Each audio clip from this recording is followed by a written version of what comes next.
Bismillahirrahmanirrahim.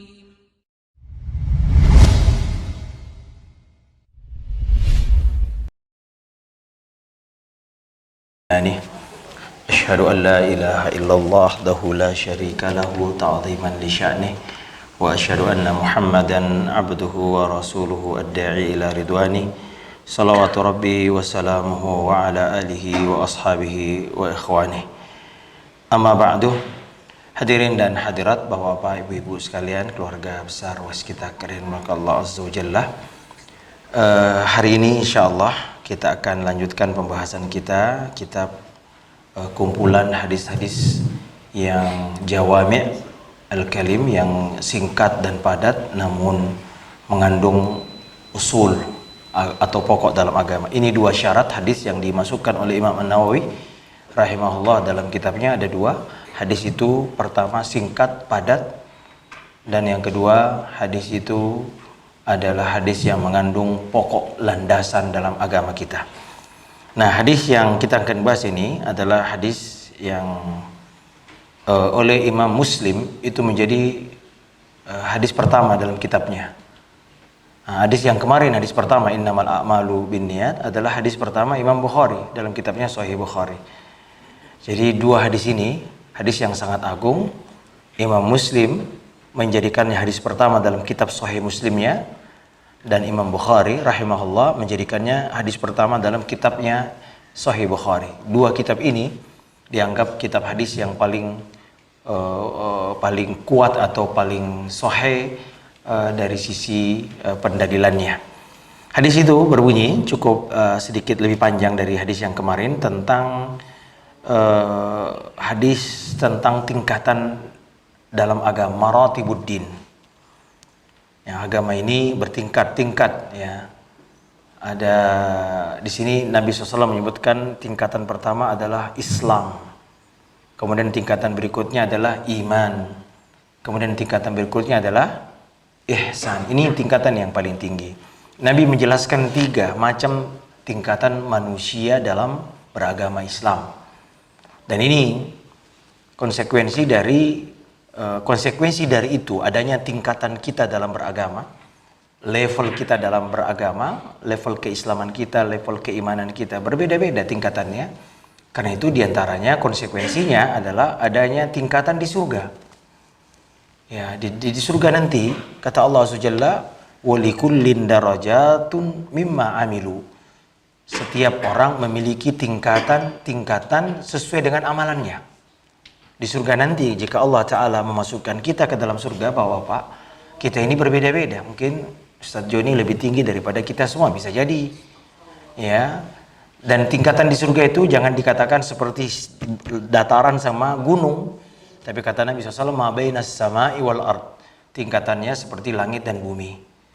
Oleh karenanya itu Allah Ta'ala katakan dalam Quran, la yastawi, ya, minkum man anfaqa qabla al-fathi wa qatal, tidak sama orang yang berimpak sebelum Fathu Makkah, ya, dan sesudahnya.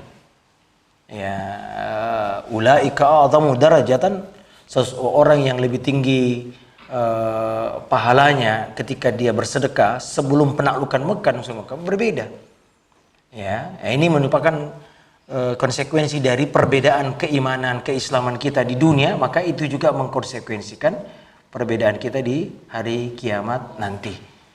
Nah di sini Nabi SAW menyebutkan kata Umar bin Khattab radhiyallahu ta'ala, ya, Nabi SAW mengatakan, bainama nahnu julusun 'inda Rasul SAW, ketika kami dan para sahabat duduk di dekat Nabi SAW, ya, kemudian tiba-tiba tala'a alaina rajulun syadidul bayadith thiyab, tiba-tiba muncul kepada kami seorang laki-laki yang syadidu bayadith thiyabi, yang pakaiannya sangat putih, tidak menunjukkan ada perjalanan. Kalau orang perjalanan pakaian putihnya itu mungkin kumal, ini bersih, sebersih-bersihnya.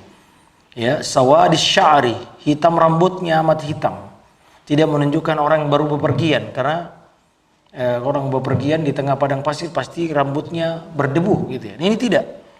La yura alaihi atharus safari, tidak terlihat ada bekas-bekas bersafar, orang baru pulang dari mana, datang dari mana, begitu. Wala ya'rifuhu minna ahadun. Namun tidak ada yang di antara kami yang mengenalnya. Bukan musafir, tapi kami tidak mengenalnya. Ya, biasanya kalau orang kampung Pak, bisa kita kenal. Seperti bapak-bapak, mana yang bukan pegawai dan mana yang tidak pegawai kelihatan Pak. Bapak bisa mengenali, oh ini bukan pegawai. Begitu juga para sahabat, kami tidak melihat ada bekas orang yang datang dari perjauhan. Orang dari jauh biasanya rambutnya kusut, pakaiannya kumel, kena debu dalam perjalanan. Ini tidak, rapi. Namun tidak ada yang mengenal, ini bukan penduduk Medina. Penduduk Medina sedikit terkenal. Ternyata belakangan dia adalah siapa Pak? Malaikat Jibril. Pantas nggak ada yang kenal Pak ya. Kemudian hatta jalasa ila Nabi sallallahu alaihi wasallam, dia duduk di depan Nabi SAW, fa'asnada rukbatayhi ila rukbatayhi, dia meletakkan atau menyandarkan lututnya kepada lutut Nabi. Ya, kemudian wa wada'a kaffayhi ala fakhidhayhi, lalu kemudian dia meletakkan kedua tangannya di atas kedua paha Nabi. Ya. Kemudian dia berkata, ya Muhammad. Nah ini juga ini menunjukkan, heran lagi para sahabat. Ya kalau para sahabat gak ada yang mengatakan ya Muhammad. Biasanya mereka mengatakan apa Pak? Ya Rasulullah, ya Nabi Allah. Ya. Akhbirni anil Islam. Beritahukan kepadaku apa itu Islam. Lalu Nabi SAW menjawab, 5 rukun syahadat, 5 rukun Islam. Mengucapkan 2 kalimat syahadat, menunaikan salat, mengeluarkan zakat, berpuasa di bulan Ramadan, dan berhaji jika engkau mampu melakukan perjalanan kepada Mekah. Kata orang ini ketika bertanya, sadaqta, kau benar. Kata Umar bin Khattab, fa'ajibna lahu yas'aluhu wa yusaddiquhu. Kami heran, dia yang bertanya, dia yang membenarkan. Biasanya kalau orang bertanya cari tahu Pak, ini tidak. Ketika ditanya dia bilang benar, kau benar. Gitu. Kemudian dia bertanya lagi, fa'akhbirni anil iman, beritahu kepadaku apa itu iman. Lalu Nabi menjawab, 6 rukun iman. Antu'mina billah, beriman kepada Allah, malaikat-malaikatnya, kitab-kitabnya, rasul-rasulnya, hari akhirat. Wa tu'mina bil qadari, kau beriman kepada takdirnya, baik yang buruk maupun baik yang baik maupun yang buruk. Qala sadaqta, laki-laki ini menjawab kau benar. Kemudian dia menjawab lagi, dia berkata lagi, fa akhbirni anil ihsan, beritahu aku wahai Muhammad apa itu ihsan. Qala, dia menjawab, Nabi SAW menjawab, anta'budallaha ka'annaka tarah, engkau beribadah kepada Allah seolah-olah engkau melihatnya. Fa illam takun tarahu fa innahu yarak, kalaupun engkau tidak melihatnya, sesungguhnya yakinlah dia melihatmu. Kemudian laki-laki ini bertanya, ya, matas sa'a akhbirni anis sa'a, beritahu aku tentang kapan terjadinya kiamat. Kata Nabi, mal mas'ulu anha bi'a'lama minas sa'il, tidaklah orang yang ditanya lebih tahu daripada yang bertanya. Artinya kita sama-sama tidak tahu. Wala fa akhbirni an amaratiha, kalau begitu tunjukkan bagaimana ciri-ciri hari kiamat, tanda-tandanya. Lalu Nabi menjawab, antalidal amatu rabbataha, seorang budak wanita melahirkan tuannya. Kemudian wa antaral hufatal uratal alata ri'a asya'i yatatawaluna fil bunyan, kau melihat orang yang hufat, orang miskin, telanjang kaki, kemudian tidak memakai baju, miskin, kemudian penggembala kambing, mereka berlomba-lomba mendirikan bangunan-bangunan megah dan berjulang tinggi. Nah, kita dapati saat ini ya di negara-negara Timur Tengah, ya dulu saya pernah ke Dubai Pak, kata guide-nya di sana, dulu ini Ustaz 30 tahun yang lalu ini padang pasir, diisi hanya orang-orang nomaden, orang-orang yang berkemah pindah-pindah, penggembala kambing, miskin. Tapi mereka sekarang berlomba-lomba membangun gedung-gedung yang tinggi. Ya. Tsumman talaqa, kemudian dia pergi, falabistu ya malian, maka aku pun terdiam sejenak. Lalu Nabi mengatakan, ya Umar, wahai Umar, atadri manis sa'ili, apakah engkau tahu siapa tadi yang datang bertanya? Allah wa Rasulullah alam, kata Umar, Allah dan Rasulnya lebih tahu. Qala fa innahu Jibrilu atakum yuallimukum dinakum, Sungguhnya tadi itu Jibril, ia datang untuk mengajarkan kalian agama kalian. Hadis ini ikhwan, hadis yang sangat agung. Sampai para ulama misalnya mengatakan, Imam Al-Qurtubi mengatakan hadis ini induk segala sunnah, induknya hadis. Karena mengandung ada Ibnu Daqiq Al-Id mengatakan hadis ini induk bagi sunnah. Sebagaimana Al-Fatihah ya dibandingkan dengan Al-Quran. Ia mengumpulkan Al-Quran itu induknya adalah Al-Fatihah, Ummul Quran. Ia mencakup seluruh syariat yang ada di dalam Al-Quran. Imam Ibnu Rajab mengomentari hadis ini adalah hadis yang sangat agung, mencakup seluruh penjelasan tentang din kita. Agama kita ada di sini semua. Ya. Karenanya Nabi SAW berkata di akhir hadis, apa kata Nabi? Yu'allimukum dinakum. Dia datang mengajar din kalian, agama kalian. Ya. Taib, hadirin yang dimuliakan Allah Subhanahu wa taala, kita lihat di sini Nabi SAW juga di antara faedah selain matannya adalah pentingnya kita duduk di majelis ilmu. Karena ini Nabi SAW bermajelis bersama para sahabat. Ini pentingnya ikhwan, kita semua memiliki jadwal kajian untuk datang mempelajari agama kita. Kalau belajar dunia saja kita belajar sampai begitu ya lama dan panjang, Pak. Kita belajar dunia ini Masya Allah, Pak. Di antara bapak-bapak mungkin ada S1-nya teknik, S2-nya teknik lagi, S3-nya teknik, belum lagi SMP, belum SMA-nya. Kita belajar dunia begitu panjang, begitu sistematik. Itu adalah penting juga Pak untuk keselamatan dan kemaslahatan kita hidup di dunia. Kita harus belajar Pak bagaimana cara memakmurkan dunia, belajar teknik, belajar arsitek, belajar kedokteran. Tapi tentu ada ilmu yang lebih penting yang wajib bagi kita untuk datang belajar, mempelajarinya, yaitu ilmu tentang keselamatan dunia dan akhirat kita. Saya kaget, bukan kaget ya, bagaimana Allah yarham Bapak Habibie di depan mahasiswa Al-Azhar di saat-saat akhir hidupnya. Beliau mengatakan, kalau boleh memilih, saya akan lebih memilih menjadi ahli agama seperti Anda daripada menjadi ahli pesawat terbang. Ini yang lebih bermanfaat yang ia rasakan di akhir hidupnya. Ia merasakan bagaimana agama menjawab semua perkara. Agama, bagaimana ia tahu tentang hal haram, bagaimana dia cara mengenal Allah, bagaimana berkomunikasi, beribadah kepada Allah Rabbnya. Agama yang menjawabnya. Karena itu hadirin, penting bagi kita, alhamdulillah di masjid kita ini, Masjid Al-Ahnaf, saya dengar-dengar setiap hari ada pengajian. Ya, dulu orang belajar agama harus datang Pak. Al-ilmu yu'ta, kata Imam Malik, ilmu itu didatangi. Kalau di tempat Bapak ini ilmu yang datang Pak, para ustadz yang datang. Ya, kenapa? Karena belajar agama ini penting Pak. Karena di sini kita mengenal Rabb kita, mengenal bagaimana cara berhubungan dengan Allah, mengenal tentang halal haram, bagaimana tentang hidup selamat di akhirat. Jawabannya adalah di agama. Ya, adapun ilmu arsitek, ilmu kedokteran itu maslahat dunia kita, tapi maslahat akhirat tentu itu yang akan kita lebih butuhkan nanti di akhirat nanti. Kemudian juga di antara di sini bagaimana faedah atau adab kita bermajelis ilmu. Di antaranya duduk dengan baik, duduk benar, memperhatikan penjelasan para ustadz. Kemudian di antaranya berpenampilan yang baik. Ya, lihat Jibril datang berpakaian putih, bersih, rambut terapi, teratur. Ini menunjukkan bahwasanya ia bersikap dan beradab di majelis ilmu. Di antara adab-adab yang harus kita jaga ketika kita berada di tengah-tengah majelis ilmu. Baik ikhwan a'azzani Allah wa iyyakum, di sini Nabi menjelaskan dengan tiga penjelasan, dengan tiga tingkatan, Pak. Yang pertama adalah Islam. Kalau kita lihat Islam di sini, Nabi jawab dengan amalan-amalan zahir.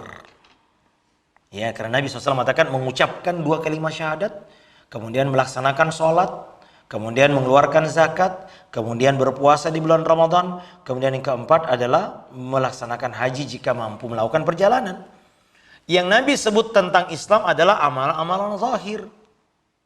Ya, ini menunjukkan bahwasanya Islam di sini dimaknai dengan amalan zahir. Kemudian ketika Nabi SAW dijawab tentang iman, beliau menjawab dengan amalan-amalan batin, yaitu pembenaran, ya, pembenaran, pengikraran, ya, pengakuan. Nah, itu para ulama katakan Nabi menjawab dengan amalan-amalan batin. Amalan-amalan yang sifatnya keyakinan. Nah, oleh karenanya dua istilah ini, istilah yang kata para ulama ada kaidah, kalau dia bersama dalam satu konteks maka ia berbeda maknanya. Ya, ini ijtama'a iftaraqa. Kalau dia dijelaskan dalam satu kalimat atau satu konteks, maka iman dan Islam memiliki makna yang berbeda. Tapi kalau ini iftaraqa, kalau dia berbeda konteks, disebutkan satu saja, maka kata para ulama ijtama', maka satu sama lain maknanya sama. Ya, oleh karenanya hadirin yang dimuliakan Allah Subhanahu wa taala, kita lihat misalnya ketika ini sama dengan fakir miskin, albirru wat taqwa. Ini dua istilah yang sama seperti ini. Kalau dia bersatu maka berbeda maknanya. Fakir, miskin. Tapi kalau disendirikan, fakir ya maknanya miskin, miskin ya fakir juga. Juga al-fahsya'i wal munkar. Itu juga dua istilah. Kalau dia bertemu, dia berbeda maknanya. Tapi kalau dia sendirian, dia menyangkut bersatu sama lain sama. Sama dengan juga albirru wat taqwa. Albir, kebaikan, takwa. Nah, ini banyak istilah-istilah yang seperti ini. Ikhwan, dalam agama kita yang harus kita tahu, ya. Jadi kalau dia bertemu dalam satu konteks berarti berbeda maknanya. Dia memiliki makna yang berbeda dengan yang lain. Tapi kalau dia disebutkan menyendiri, maka maknanya satu sama lain saling melengkapi. Sama seperti Islam dan iman ini. Nah, misalnya ikhwan, a'azani Allahu wa iyyakum, ketika menjelaskan tentang perbedaan Islam dan iman misalnya, ya, ketika ada orang Arab datang kepada Nabi SAW, qalatil a'rabu amanna, kami beriman. Kata Nabi SAW, qul lam tu'minu, katakan, kata Allah, katakan kau belum beriman. Walakin qulu aslamna, kami baru Islam. Ini lihat, Allah Ta'ala katakan kau belum beriman, baru Islam. Artinya baru zohirmu, baru Islam. Ada seorang datang Nabi, ketika Nabi membagikan rampasan perang, ya, atau saya lupa, mungkin ada pembagian harta begitu. Lalu ada orang mengatakan, isi bulan seorang mukmin. Kata Nabi SAW, awam muslim atau muslim? Nah, orang ini tetap mengulang tiga kali, dia mukmin ya Rasulullah, kata Nabi. Apa? Atau mungkin muslim? Lihat, Nabi SAW ingin mengatakan bahwa yang kita bisa nilai dari seseorang adalah dia zohirnya saja. Zohirnya orang bisa nilai, dia muslim. Adapun imannya kita nggak tahu. Maka Nabi ingin mengatakan kau hanya tahu muslim, ya, atau dia mungkin muslim. Karena jangan katakan dia beriman. Kenapa? Hati manusia tidak ada yang tahu kecuali Allah Azza wa Jalla. Kemudian juga misalnya ketika Nabi berdoa, Allahumma man ahyaitahu minna fa ahyi al-Islam wa man tawaffaitahu minna fa tawaffahu alal iman. Siapapun yang kau hidupkan, hidupkan di atas Islam. Siapapun yang kau matikan, matikan di dalam iman. Ini doa yang dibaca Nabi kalau mensolatkan jenazah, Pak, ya. Nah, ini Nabi mengatakan kalau dia hidup, hidupkan Islam. Kalau dia mati, matikan iman. Kenapa? Kalau orang hidup, Pak, yang kita bisa nilai Islam. Adapun imannya kita nggak bisa nilai. Nah, kalau dia sudah meninggal, kita berharap Allah Ta'ala menilainya sebagai seorang mukmin. Nah, ini contoh-contoh menunjukkan bahwasanya dua istilah ini, ikhwan, adalah istilah yang berbeda. Kalau dia bersatu dalam konteks kalimat, maka dia menyendiri dalam penjelasannya. Islam artinya amalan-amalan yang zahir, dan iman artinya amalan-amalan yang batin atau yang sifatnya keyakinan. Namun kalau dia menyendiri, ya, maka tentu penjelasannya ya berbeda atau sama. Misalnya Allah Subhanahu wa taala berfirman di dalam Al-Qur'an atau dalam hadis, Nabi SAW mengatakan al-muslimu man salimal muslimuna, seorang muslim adalah orang yang selamat dari lisan dan tangannya. Maksudnya juga orang mukmin. Ya, atau misalnya Nabi SAW mengatakan tidak beriman, ya, mukmin yang baik, ya, yang paling banyak mengingat kematian. Ini juga menunjukkan adalah muslim. Jadi, ikhwan, kalau dia menyendiri, maka maknanya adalah satu sama lain adalah sama. Muslim ya mukmin, mukmin ya muslim. Nah, kemudian yang menjadi pertanyaan kita tentu di sini adalah hadis hari ini melakukan Allah Azza wa Jalla, apa itu ihsan? Ya. Ihsan itu kalau kita lihat penjelasannya di sini adalah keadaan seseorang ketika dia melaksanakan Islamnya atau melaksanakan imannya. Jadi keadaan dia ini bukan sebuah tingkatan yang lain, tapi maknanya adalah seorang yang muslim misalnya melaksanakan sholat, lalu dia menghadirkan ihsan dalam dirinya. Yang di sini Nabi SAW mengatakan, apa itu ihsan Pak? Ada dua level. Level tertinggi yaitu seolah-olah engkau melihat Allah. Ini ihsan Pak ya. Ini keadaan yang terbaik, namanya musyahadah. Melihat di sini bukan melihat zatnya, karena kata Nabi SAW, ketahuilah kalian tidak akan bisa melihat Allah di dunia. Kapan bisa melihatnya? Di akhirat nanti. Nah, jadi yang dimaksud di sini melihat bukan melihat zatnya, karena itu Nabi mengatakan ka'annaka, seolah-olah. Nah, bukan berarti melihat ya, seolah-olah. Artinya menghadirkan keagungannya. Ya, pengaruh dari sifat nama-namanya yang kita kenal muncul. Jadi namanya melihat. Jadi ketika kita sholat misalnya, kita merasakan Allah Ta'ala melihat kita, Allah Ta'ala mengawasi kita. Inilah kondisi ihsan.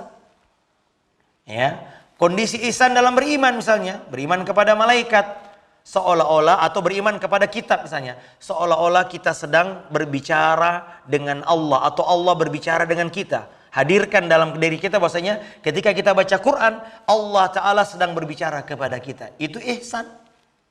Ya, jadi Islam itu keadaan seseorang ketika dia melaksanakan Islamnya atau melaksanakan imannya. Nah, jadi dia hadir dengan bisa di dalam Islam, bisa di dalam iman.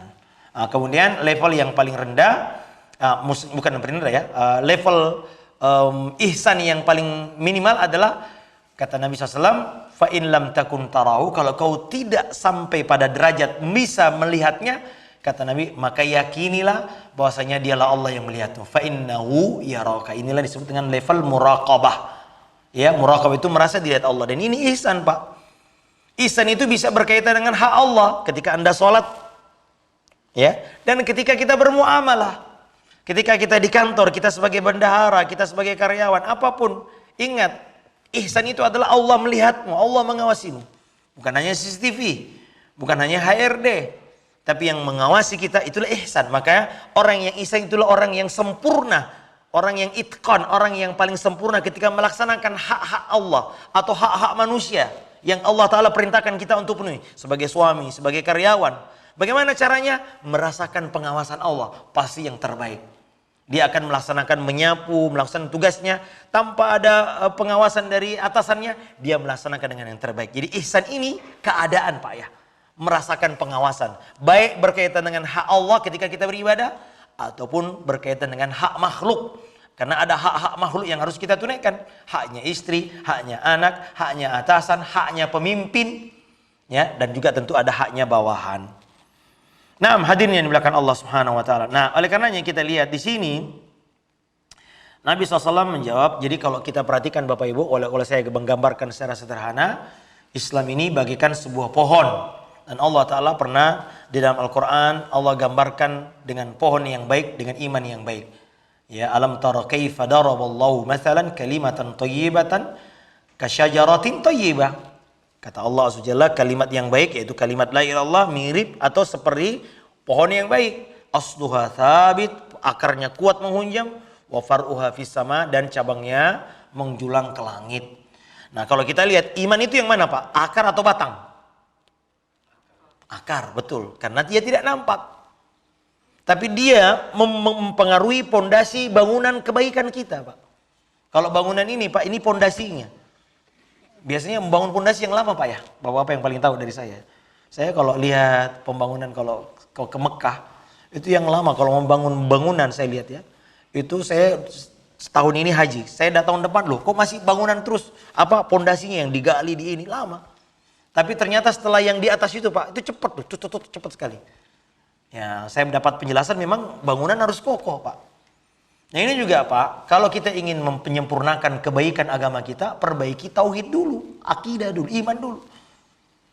Nah, jangan kita jadi ibarat pohon yang harus kita segerkan adalah akarnya, pohonnya, makanya disiram, dikasih pupuk, ya, nah, begitulah. Nah, keyakinan memperbaharui iman itu. Nah, kemudian tentu ada cabang yang nampak. Ya, pohon itu apalah, ada batangnya, ada rantingnya, dahannya, dan inilah yang disebut dengan rukun Islam. Kalau tadi rukun iman, rukun Islam ini. Taib hadirin yang dimuliakan Allah Azza wa Jalla, kita lihat di sini Nabi Shallallahu Alaihi Wasallam menyebutkan 5 perkara. Islam ini ada rukun-rukunnya, Pak. Ya, amalan yang zahir banyak, Pak.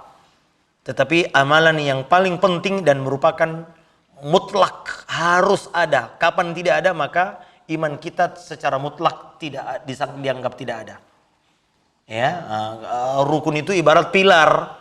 Kalau dia nggak ada, maka kalau selain itu, maka masih bisa dianggap seorang muslim, tetapi tidak sempurna Islamnya. Seorang muslim misalnya menyakiti tetangganya, dia masih mukmin, dia masih muslim, dia Islam, tapi kita katakan tidak sempurna Islamnya. Tapi kalau dia tidak sholat, dia tidak mengeluarkan zakatnya, ya, memang ada khilaf ulama, Bapak. Tentang 4 yang lain. Kalau mengucapkan syarat ijma ulama, siapa yang tidak mengucapkannya, tidak mempersaksikannya, maka ia dianggap kafir. Nah, tapi kalau 4 perkara ini ada khilaf yang sangat kuat. Bagaimana orang yang tidak sholat sama sekali atau meninggalkan sholat? Nah, ini ada khilaf, apakah dia kafir atau tidak? Atau orang yang tidak mengeluarkan zakat. Nah, kalau yang meninggalkan sholat ini yang menjadi khilaf yang sangat kuat, mu'tabar, khilaf yang mu'tabar. Sebagian besar sahabat menganggap orang yang tidak sholat di sini artinya dia meyakini, Pak, bahwasanya sholat itu wajib. Dia nggak mau aja, malas. Nah, maka sebagian besar ulama, dan bukan sebagian besar ya, terbagi 2 pendapat, dan mu'azzam sebagian ulama dari kalangan sahabat, ya, mereka mengatakan adalah kafir.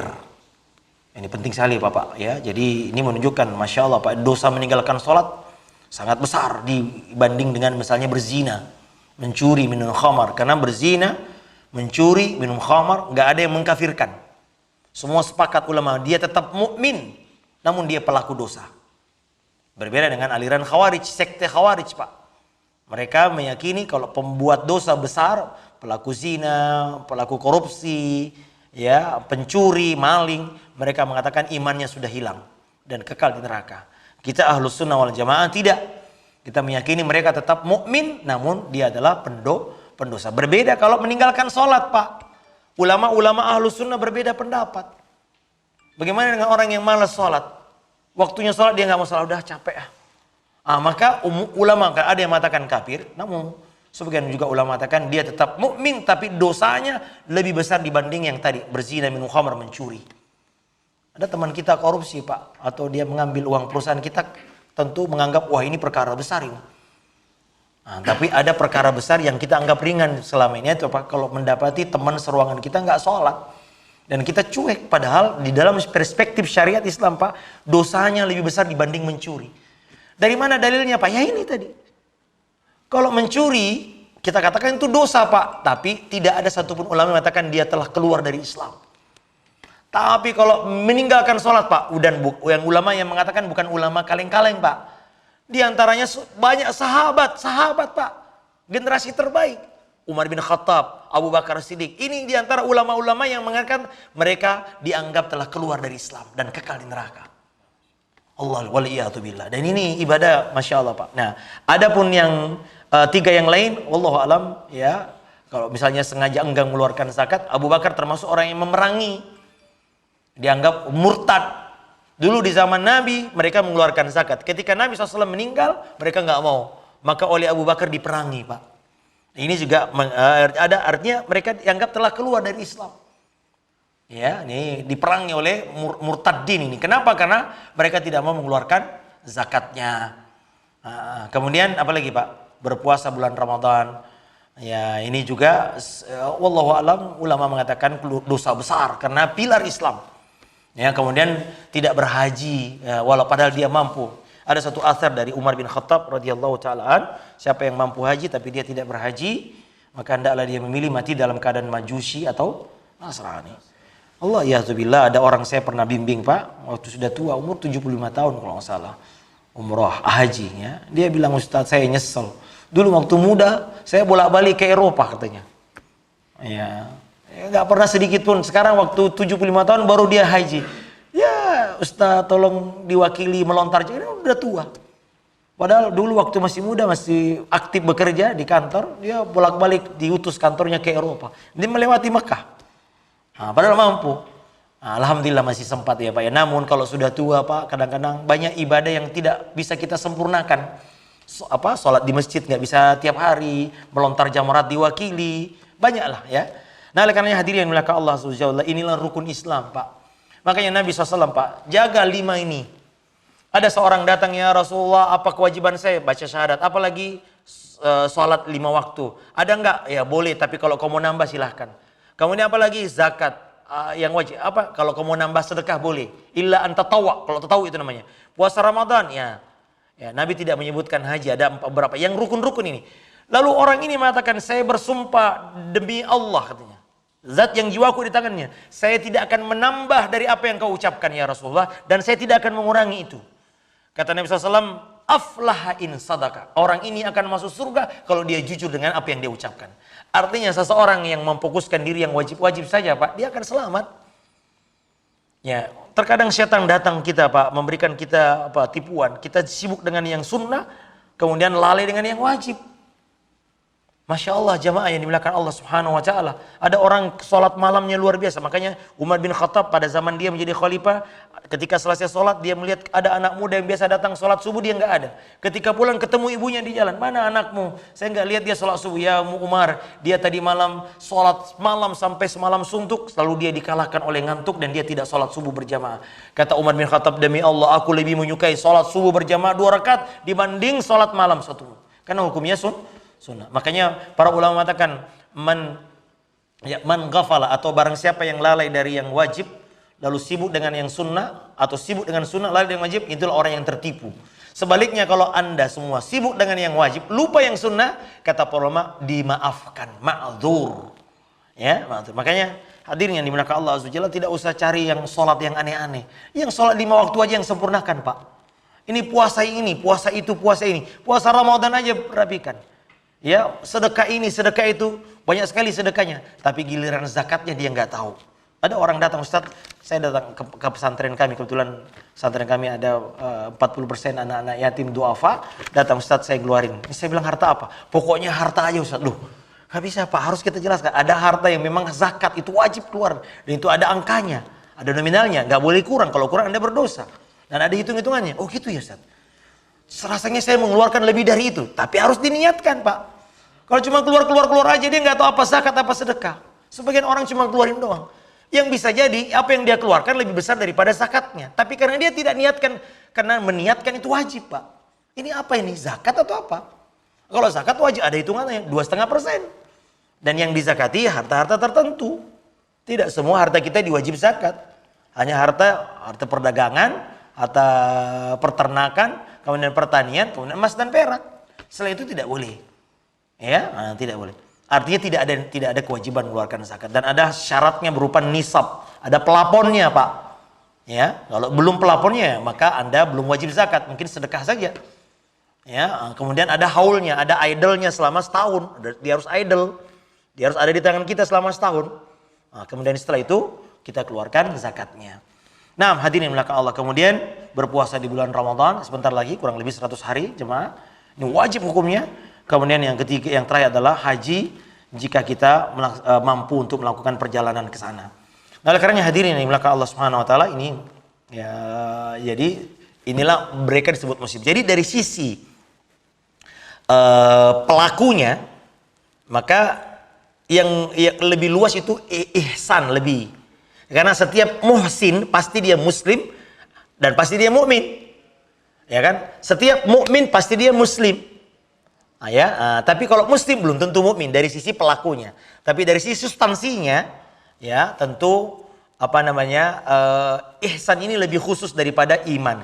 Iman lebih khusus daripada Islam. Tapi dari sisi pelakunya, seorang yang sudah ihsan berarti dia sudah iman, mukmin, dan dia sudah muslim ini.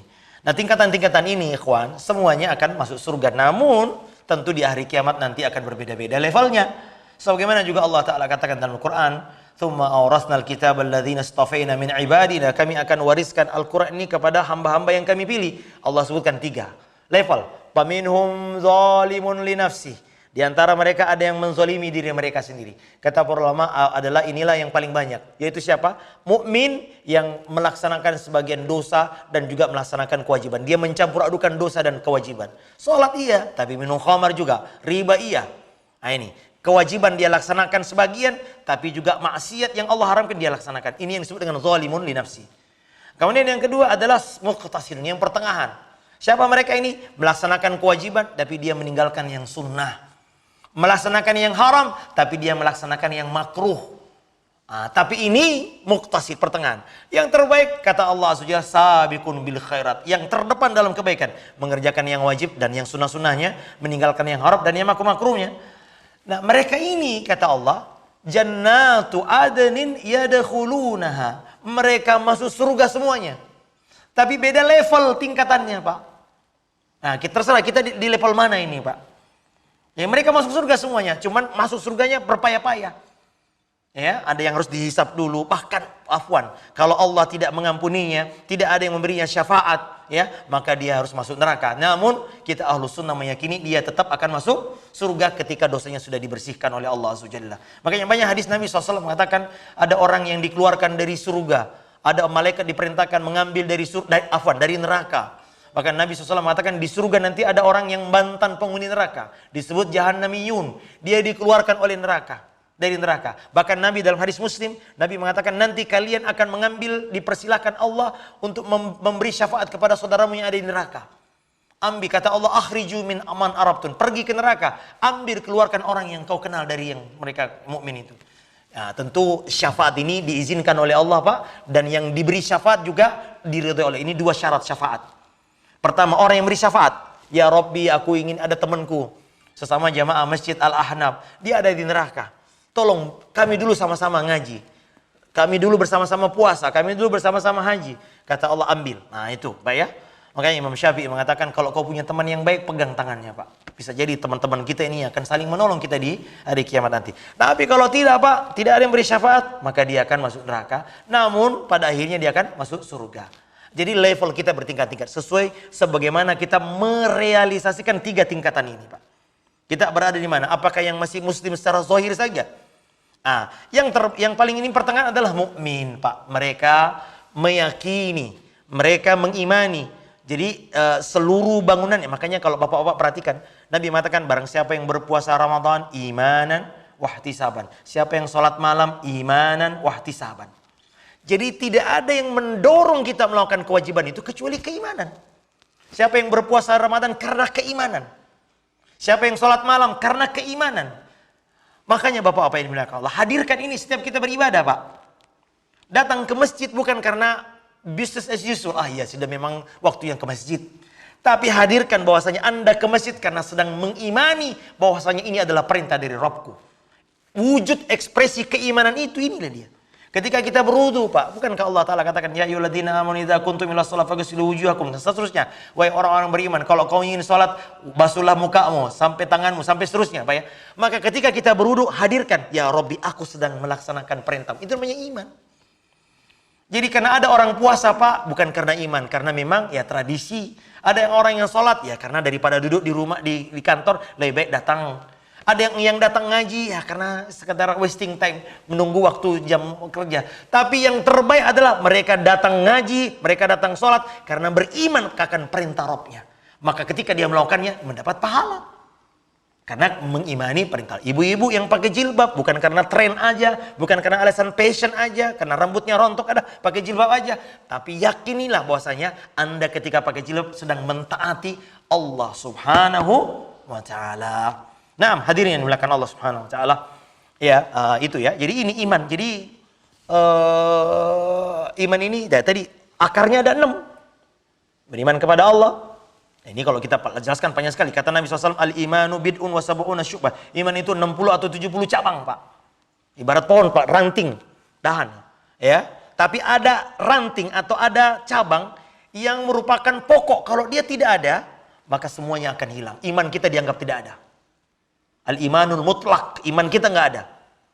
Tapi kalau ada cabang yang tidak akan menghilangkan, cuma mengurangi kesempurnaan. Ya, mutlakul imannya tidak sempurna. Para ulama membedakan ada al-imanul mutlak, ada mutlakul iman. Ada sesuatu yang keberadaannya wajib ada dalam keimanan kita. Itulah 6. Makanya Pak, jangan salah dalam masalah 6 ini. Terutama dalam masalah takdir, Pak. Banyak orang keliru dalam memahami takdir ini. Pak, salah dalam 6 ini, Pak, keliru. Fatal, Pak. Orang-orang, mohon maaf, orang-orang non-muslim, Pak, meyakini ada banyak Tuhan misalnya. Padahal mungkin mereka baik muamalahnya dengan kita, tapi fatal di sini. Maka amalannya. Laqad kafara alladziina qalu innallaha tsalitsu tsalatsa. Sungguh telah kafir orang yang mengatakan Tuhan itu ada 3. Allah terdiri dari 3 Tuhan itu. Ya, mereka fatal, Pak, karena salah dalam masalah akidah ini, Pak. 6 ini juga nggak boleh kita keliru dalam pemahamannya. Iman kita ini harus sesuai dengan SOP-nya, Pak. Pertanyaan yang harus kita lakukan adalah apakah iman kita ini sesuai dengan standar? Ada kaedah-kaedahnya, Pak. Seperti beriman kepada takdir tadi ini. Ada orang yang keliru. Takdir itu nanti setelah terjadi baru disebut takdir. Oh, keliru, Pak. Seolah-olah berarti kita menuduh Allah nggak tahu sebelumnya. Ya, seperti aliran, seperti ada seorang filosof bernama, kalau salah saya, Ibnu Sina, ya. Kalau di Indonesia Ibnu Sina ini diagung-agungkan, padahal dia punya akidah yang rusak, Pak. Ya, akidahnya diantaranya mengatakan Allah itu tidak tahu yang kecuali yang global. Ya, ini makanya sebagian ulama mengkafirkan Ibnu Sina karena keyakinan yang batil menyelisih akidah Ahlus Sunnah wal Jamaah. Namun di Indonesia, Masya Allah, Pak, ya. Ya mungkin ada kebaikannya ketika dia menemukan ini, tapi dia punya akidah yang rusak. Ya, dia filosof, ya. Di antara keyakinan filosofat adalah bahwasanya Allah tidak tahu tentang perkara yang rinci. Allah hanya tahu yang global. Ini kan fatal seperti ini. Nah, makanya Pak, 6 rukun iman ini tidak boleh keliru, Pak. Beriman kepada Allah dengan rukun-rukunnya. Apa rukunnya beriman kepada Allah? Meyakini akan adanya Allah, wujudullah. Kemudian yang kedua, meyakini akan rububiyahnya, bahwa dialah Allah yang menciptakan, memelihara, mengatur. Ya, kemudian yang ketiga, meyakini bahwasanya satu-satunya yang berhak diibadahi kecuali Allah. Ini harus kita yakin, Pak. Kemudian yang ketiga, meyakini bahwasanya Allah memiliki nama-nama dan sifat-sifat yang sempurna, yang tidak ada yang menandinginya, yang tidak ada serupa dengannya. Inilah 4, Pak. Tidak boleh kita beriman kepada Allah kecuali dengan 4 perkara ini. Yang menyelisih adalah ateis. Mereka mengatakan tidak ada Tuhan. Yang menyelisih rububiyah banyak, Pak. Orang yang pergi ke dukun minta ini, jodohnya ini. Orang yang pergi ke kuburan minta ini, minta itu. Berarti menyelisih rububiyah Allah. Karena hanya orang yang pakai pawang hujan supaya tolak bala, pakai gelang, pakai jimat, pakai kepala kerbau ditanam supaya jembatannya tidak ini. Ini syirik dalam rububiyah, karena Allah yang mengatur, memiliki, menguasai. Menolak bala adalah Allah SWT. Makanya Nabi mengatakan, man allaqa tamimatan, siapa yang menggantung jimat untuk menolak bala. Apa saja, Pak, yang enggak jimat, yang dipasang mungkin di di kendaraan kita kasih jimat-jimat supaya tidak kecelakaan, ya, atau mungkin di raja ini digantung ini. Kata Nabi, itu orang musyrik. Kenapa? Bertentangan dengan. Makanya ada orang beriman kepada Allah, mengaku beriman, tapi dia kedukun, dia pakai jimat, dia pakai ini, dia percaya primbon, percaya ada hari baik, ada bulan baik, ada angka baik, ada angka buruk, Pak. Di Indonesia ini, Pak, kalau Anda lihat gunung, tidak ada angka 13. Yang kenapa? Karena angka 13 dianggap membawa bencana. Padahal yang mau baca adalah Allah SWT. Ya, atau angka 4. Kalau di kami itu ada Pilanusa, ada komplek kami ada Pilanusa Indah 1, 2, 3, tiba-tiba 5. 4-nya enggak ada. Karena 4-nya katanya dianggap angka sial. Ini semua bisa berarti menyelisih Allah. Allah yang bisa menurunkan bencana, menolak bala, bukan manusia, bukan angka. Ya. Kemudian juga mengimani Allah sebagai satu-satunya yang berhak dia. Inilah pokoknya tauhid. Ibadah sujud ruku hanya kepada Allah Subhanahu wa taala. Kemudian tentu yang terakhir, Bapak Ibu, tidak bisa kita jelaskan semua, adalah tingkatan yang paling tinggi adalah ihsan. Dan inilah tingkatan terbaik, Pak. Apa itu ihsan? Diterjemahkan dengan orang yang melakukan tadi itu, Pak, dalam keadaan merasakan melihat Allah. Ya, dan ini bukan melihat zatnya, tapi melihat kebesaran dan keagungannya. Makanya Allah Ta'ala katakan, malakum la tarjuna lillahi waqara. Kenapa kalian tidak mengagungkan Allah dengan sebenarnya pengagungan? Ya, nah ini makanya sebagian ulama mengatakan barang siapa yang bermaksiat sesungguhnya dia orang-orang jahil kepada Allah. Ada yang mengatakan pokok dari segala maksiat adalah tidak mengenal Allah, jahil kepada Allah Subhanahu. Kenapa orang bermaksiat, berzina, minum khamr, mencuri? Karena dia tidak yakin atau dia ragu-ragu akan pengetahuan Allah kepada dirinya. Ya, kemudian yang paling tinggi tentu saja adalah tadi ini ihsan, yakni ihsan dalam setiap Islam dan setiap iman kita, kita menghadirkan. Jadi ihsan itu adalah suasana, ya, situasi, keadaan manusia ketika melaksanakan Islamnya dan dia melaksanakan imannya tadi ini. Tapi karena waktu kita terbatas Bapak Ibu, kita tidak bisa menjelaskan semua secara detail, tapi itulah intinya Pak, keadaan manusia, keadaan Muslim kita bertingkat-tingkat. Makanya ulama mengatakan ini adalah maratibuddin, tingkatan kita beragama. Kita ada di level mana? Tentu wajib bagi kita untuk mengupgrade terus Pak. Bagaimana cara mengupgrade-nya? Dengan berilmu. Pak, semua yang kita yakini ini kan kabar Pak. Pak ya, semua yang kita, agama ini berdasarkan kabar semuanya. Kita nggak pernah melihat surga, melihat neraka. Makanya cara untuk mengupgrade adalah mengkonfirmasi terus-menerus kabar ini.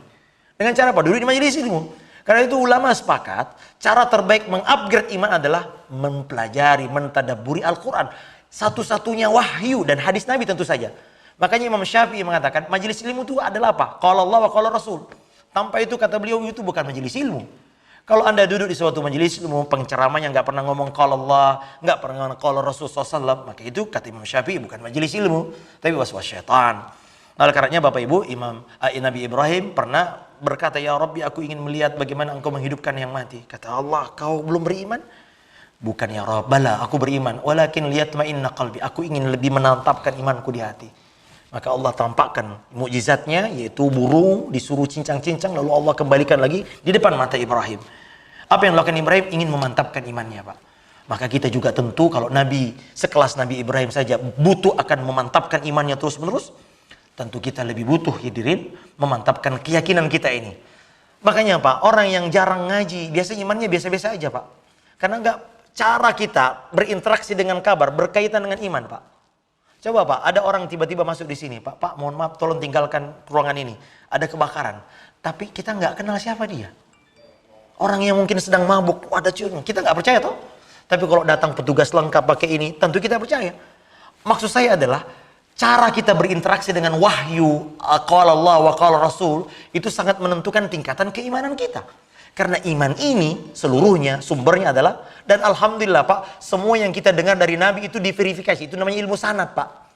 Berbeda dengan Yahudi dan Nasrani, mereka nggak punya ilmu ini. Makanya agamanya,